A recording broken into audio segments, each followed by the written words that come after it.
Thinking about working in railroad retirement? Watch this video to learn the deductions that might be affecting your retirement.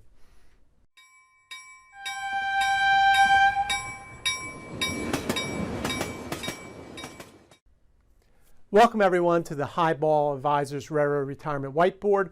My name is John McNamara of Highball Advisors, and today we're going to talk about the deductions that will impact retirees from their railroad retirement annuity if they decide to go back to work. So I'm just going to walk through some of the rules and regulations and things that you want to keep an eye out, and then check to see how they apply to you. All right, so let's start off here on my right, your left. The first thing, very important, right? You cannot collect a railroad retirement annuity if you're still working for a railroad or maybe moving to another railroad. You cannot collect a railroad retirement annuity. All right, very, very important. So, basically it all starts there. So if you're still working for the railroad and let's say you're at retirement age, you can't collect a railroad retirement annuity. All right, second item is non-railroad employer, right? So that's what we're really talking about here, because for obviously first one up, if you work for a railroad, no annuity, right? End the video, turn it off. However, if you're working, you say, okay, I'm retiring from the railroad, I'm going to go get another job or, do something.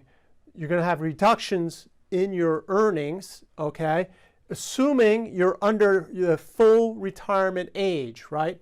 So, if you're born 1960 and above, that's 67 is your full retirement age. And then anything below that would be, early, quote, early retirement. So there would be reductions in your earnings. So in 2021, okay, when this video is going live, right, the number is $18,960, right? So anything, if you make less than $18,960, there's no reductions in your benefits, okay? However, for every dollar over that amount, you'll lose $1 for every $2 earned. Okay, so what does that mean? That means that your annuity is now going to be smaller, right? This has nothing to do with taxation or any of that stuff. This is just a reduction in the benefit amount that you'll receive from the Railroad Retirement Board. So every dollar that you make over that number for 2021, you'll lose $1 for every $2 earned, okay? Now, so let's continue, just to make everything easy, we'll continue with that person born 1960 and later, because 67 is their full retirement age. So let's say you're in the months prior, you're going to hit 67 that year. We'll say, let's say your birthday's March, okay? And you're going to turn 67 of that year. So in the months prior, okay, you can earn up to $50,250, and any amount over that will be $1 for every $3 earned, right? So that's a big significant reduction in the loss of the benefits, okay? So that's, and this is very important. This is all on your tier 1, okay? Now also, railroaders, some of you may think, oh, my full retirement age because I have 30 years is 60. No, these are Social Security rules, okay? So even though you might have your 30 years, you've got to use your Social Security rules.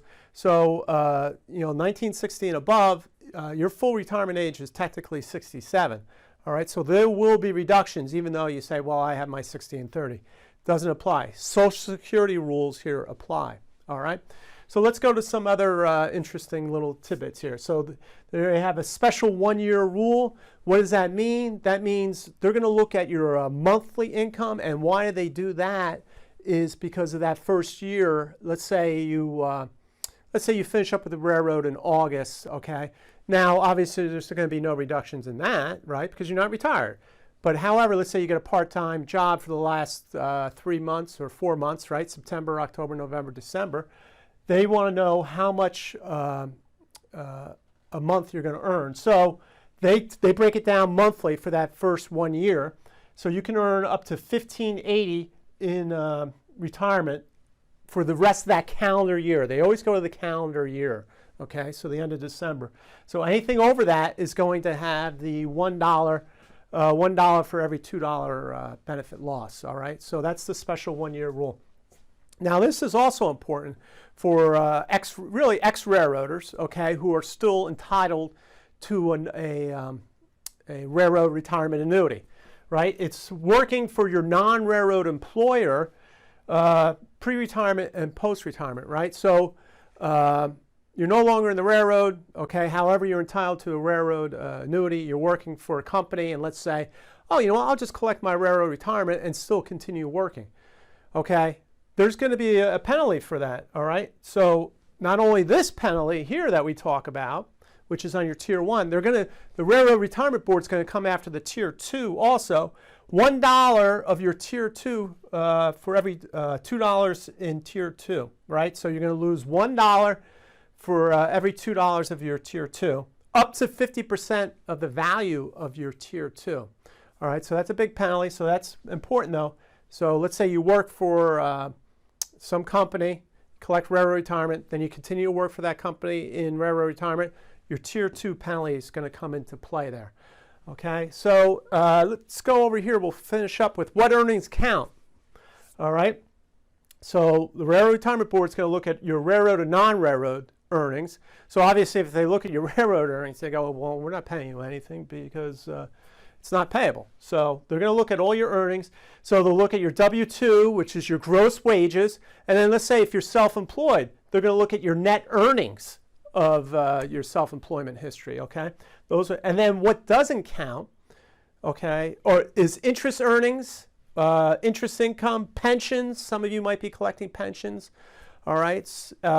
Gifts, inheritances, and capital gains, right? So it's basically working is how you want to look at it. That's where the reduction penalties are going to come into play. So I hope you found this helpful.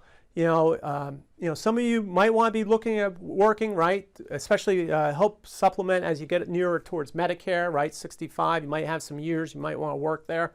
But you got to understand the deductions that are going to come into play. Remember, this isn't your taxes in retirement. This is your deductions. I just want to emphasize that one more time. So I hope you found this helpful. Please reach out to me. Doing those boarding for railroad retirement assessments, very important for those individuals who are closing in on retirement. So great, get that roadmap, get things in place to understand how your railroad retirement is going to look. As always, please subscribe to the YouTube channel. It's been going great. It's been growing really well. I want to thank everybody for that. Click on the notification bell, like the video, do whatever you want to do, share the video, all those great things.